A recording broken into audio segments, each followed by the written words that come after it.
శివయ్య దీపాలు కూడా ఆర్పు కూర్చున్నట్టుండే. ఓ శివయ్య! ఎవరు మేనేజరా? రావయ్యా రా. ఏమిటండి దీపాలు ఆర్పు కూర్చున్నారు? కరెంటు పోయిందనుకున్నామంటే ఊరంతా కరెంటు ఉందే. కరెంట్ ఏమీ పోలేదు, నేనే ఆర్పి కూర్చున్నా. కొంప తీసి రూపాయి బిళ్ళ కార్యక్రమంలో గారు ఉన్నారా? అదేమీ లేదు, నువ్వు అక్కడే ఉండు. ఇవాళ ఎప్పుడు ఎందుకు వచ్చావయ్యా?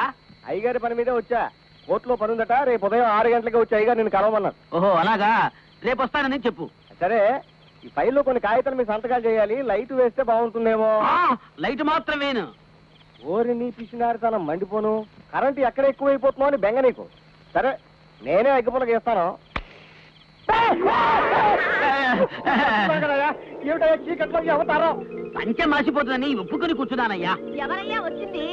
అమ్మా, మీరెలా ఉన్నారు? నాలాగా లేదు. ఏమిటా పాడు మాటలు? మర్యాద మంతి లేకుండా పంచి కట్టుకోవయ్యా, లైట్ వేస్తాను. ఇంకా ఎందుకే పంచ? చాప చుట్టుకున్నాను, వెయ్యి లైట్. వేస్తున్నాను. ఎవరైనా వింటే నవ్విపోతారయ్యా నీ పిచ్చినారితనానికి. ఇంత కాపీరంగా పైసా పైసా కూడబెట్టి కట్టుకుపోతావుతాయా? కొని పెట్టాలి పిల్ల జల్లా కూడా లేరు. సంతకాలు పెట్టు. ఈ అవతారంతో సంతకాలు పెట్టుకోవడానికి నాకే సిగ్గుగా ఉన్నాయా? రేపు బట్టలు వేసుకుని ఆఫీస్కి వచ్చి నువ్వే సంతకాలు పెట్టు. విన్నావా? ఎన్నాళ్ళు ఇలా గొడ్రాలు బతుకు బతకాలి? అందుకే ఆయన్ని రమ్మన్నాను. ఆయన్ని రమ్మన్నావా? ఎవరే ఆయన? డాక్టర్ గారు. నీకేం జబ్బు?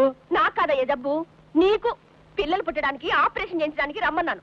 పిల్లలు ఎక్కువైతే వద్దనడానికి ఆపరేషన్ చేస్తారు గాని పిల్లలు పుట్టడానికి కూడా ఆపరేషన్ చేస్తారా? చేస్తారు చేస్తారు.